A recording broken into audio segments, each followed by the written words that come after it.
Ngapain bro? Biar cepet bro. Gak gitu caranya. Hah?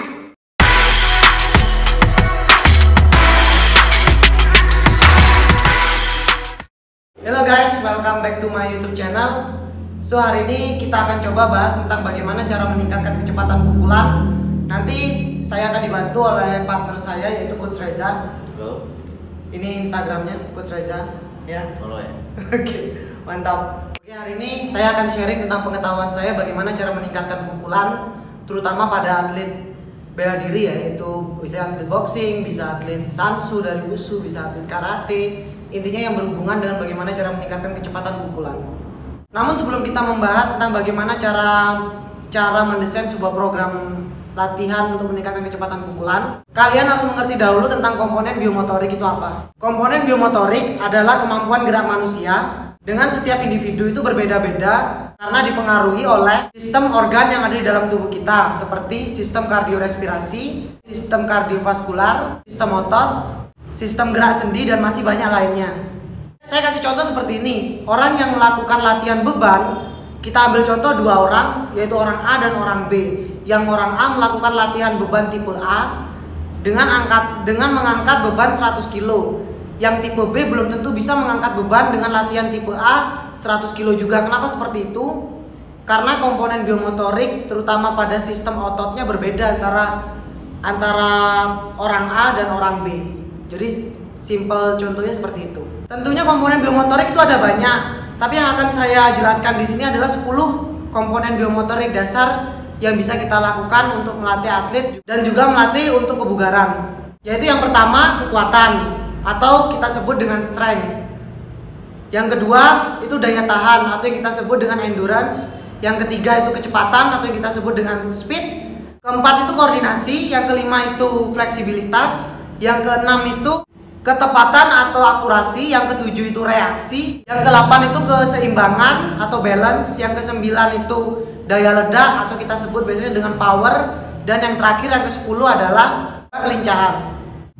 Nah, sekarang bagaimana cara menyusun program latihan untuk meningkatkan kecepatan pukulan, terutama pada atlet boxing, atlet karate, atlet sansu yang ada di wushu dan sebagainya. Namun sebelum membuat program latihan tersebut, kita masih harus analisis dulu. Misalnya kita ambil contoh aja, kita sedang melatih atlet boxing. Dalam boxing ada 4 pukulan. Misalnya seperti jab, seperti strike, seperti hook, dan yang terakhir adalah uppercut. Jadi ini misalnya ini jab, dan ini strike. Oke, yang ini adalah hook, dan ini juga uppercut. Jadi gerakannya seperti itu. Sekarang kita akan coba analisis terlebih dahulu, oke? Jadi dari sini Coach Reza akan coba memperagakan 2 gerakan dalam boxing, yaitu jab dan juga strike. Dan yang terakhir adalah jab strike. Oke, sekarang kita coba dengan sansak. Oke, sekarang di depan Coach Reza ada sansak. Sekarang kita coba cari perbedaan. Apakah dalam kompetisi boxing itu sepenuhnya memerlukan sebuah kecepatan, atau faktanya cabang olahraga boxing harus menggunakan komponen biomotorik yaitu power? Oke, sekarang Coach Reza akan coba memperagakan speed pada gerakan jab. Selanjutnya Coach Reza akan coba memperagakan strike pada boxing. Sekarang Coach Reza akan coba memperagakan jab strike dengan speed.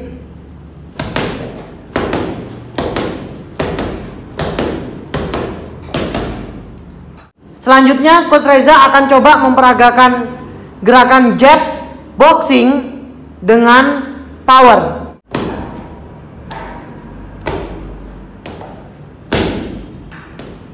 Lalu selanjutnya Coach Reza akan coba memperagakan gerakan strike dengan power.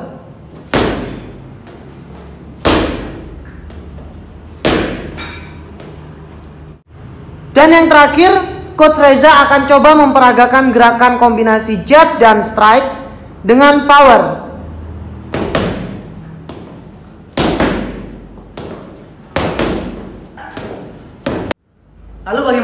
kalian. Apakah dalam kompetisi boxing, kompetisi karate, dan juga Muay Thai, gerakan bela diri yang lebih banyak dengan gerakan memukul itu lebih banyak menggunakan komponen biomotorik kecepatan memukul atau power dalam sebuah pukulan. Kalian tentukan sendiri, kalian yang analisis sendiri, kalian simpulkan sendiri. Kalau saya pribadi dengan Coach Reza, kita menyimpulkan bahwa dalam suatu kompetisi bela diri yang diandalkan adalah komponen biomotorik power. Next. Oke, jadi setelah kalian coba menganalisis, sekarang saya tunjukkan rumus cara membuat sebuah program latihan itu seperti ini.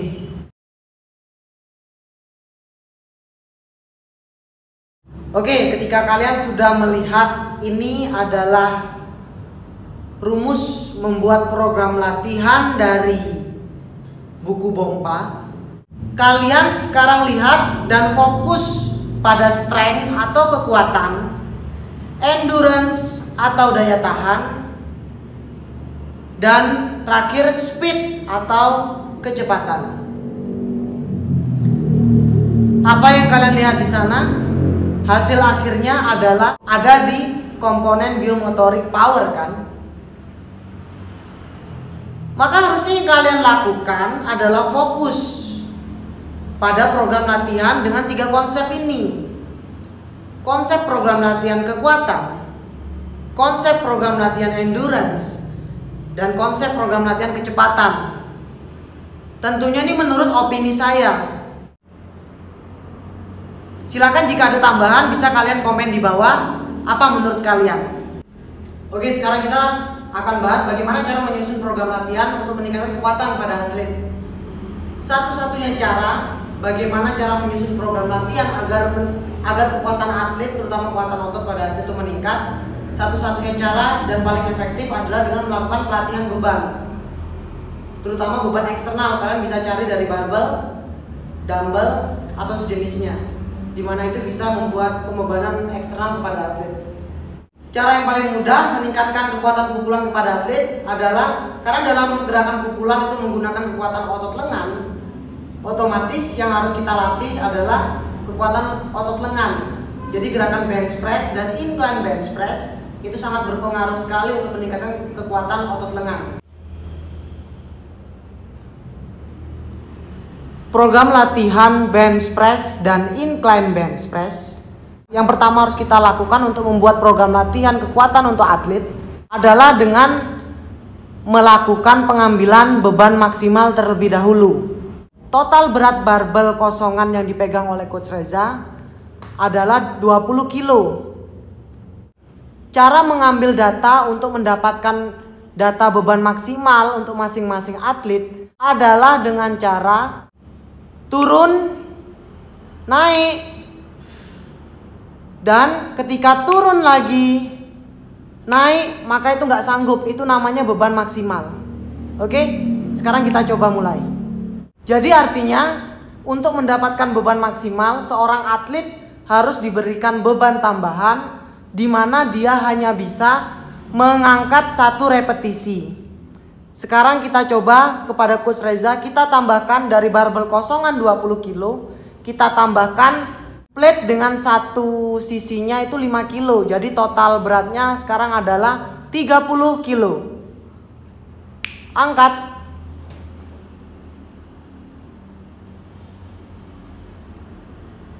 Turun.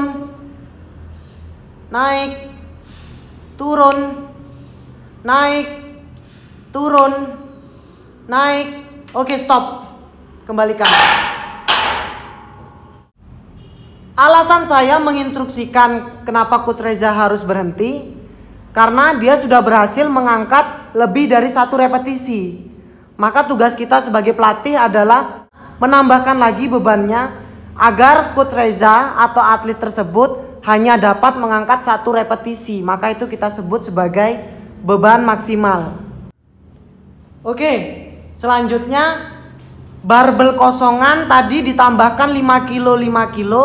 Selanjutnya ditambahkan jadi 10 kilo kiri dan 10 kilo kanan.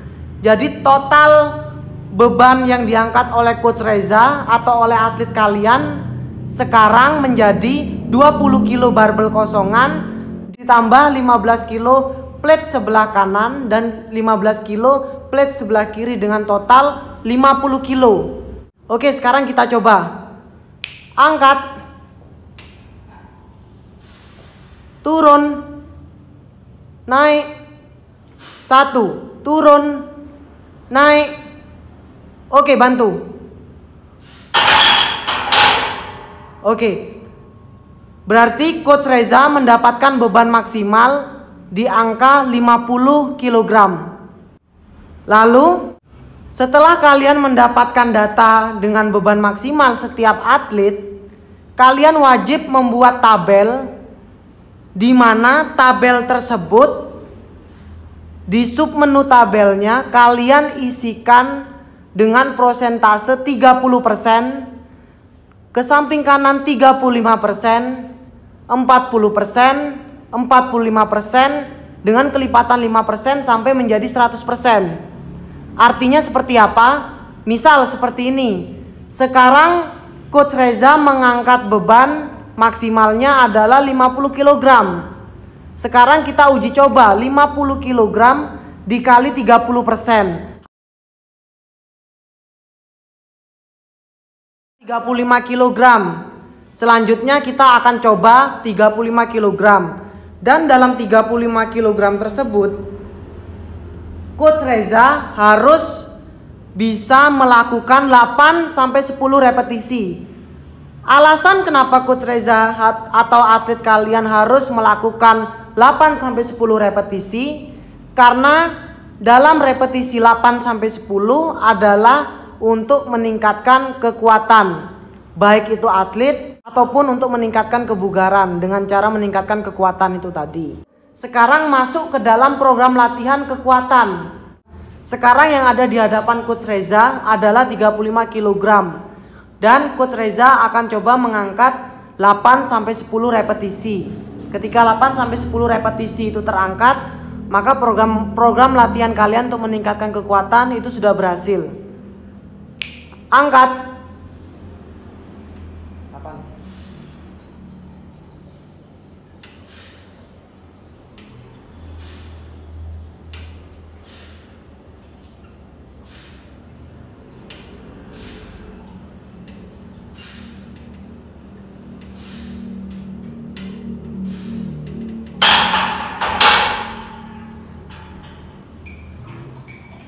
Jadi seperti itu cara mendesain program latihan kekuatan khususnya untuk atlet.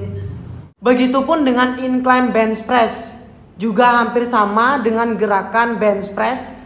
Posisi benchnya atau posisi tempat duduk yang ada di tempat gymnya lebih disandarkan miring. Juga sama, untuk meningkatkan kekuatan yang perlu kalian lakukan adalah mengangkat repetisi 8 sampai 10 repetisi dengan beban maksimal yang sudah kalian hitung sebelumnya. Untuk mengetahui beban maksimal pada incline bench press, kalian juga harus lakukan seperti yang pertama tadi dilakukan. Oke, sekarang lanjut bagaimana sekarang cara menyusun endurance. Tadi kan kita sudah jelasin bagaimana cara menyusun program latihan untuk meningkatkan kekuatan, terutama kekuatan otot lengan untuk para atlet. Sekarang bagaimana cara menyusun endurance. Tapi sebelum saya membahas bagaimana cara menyusun program latihan endurance atau daya tahan, yang harus kalian ketahui pertama kali adalah dua hal ini. Endurance itu dibagi menjadi dua, yaitu endurance muscle dan endurance kardiorespirasi. Endurance muscle adalah berasal dari kata endurance dan muscle. Endurance artinya berarti daya tahan dan muscle artinya otot. Berarti artinya daya tahan otot. Artinya melakukan gerakan dari beberapa sistem otot dengan repetisi atau pengulangan gerakan yang sangat banyak.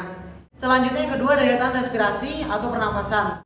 Artinya gerakan dalam aktivitas fisiknya biasanya berupa gerakan yang bisa dilakukan dengan durasi yang sangat lama.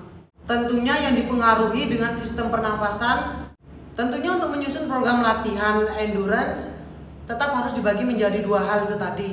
Sekarang bagaimana cara menyusun program latihan endurance muscle atau daya tahan otot adalah dengan menggunakan repetisi 12 sampai 15 repetisi. Dan caranya juga hampir sama